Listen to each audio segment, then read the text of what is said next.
ادبی هنداره دلته به تاسې ته اسلامي او ادبي ویډیوګانې نشریږي.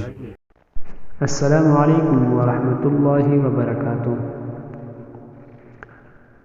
د الله جل جلاله مهربانی رسول الله صلی الله علیه وسلم له الله جل جلاله نه روایت کوي چې هغه ملائکه ته وویل کله چې زما بنده د ګناه کولو اراده وکړي هغه مور پسې لیکي تر څو چې کړي نه وي.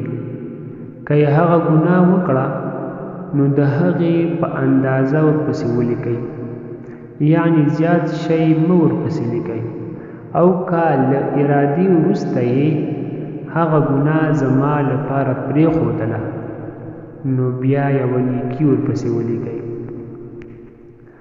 او که د ښه کار اراده یې وکړه خو ویې نه کړ نو په دې اراده یوه نیکي ورته ولیکئ.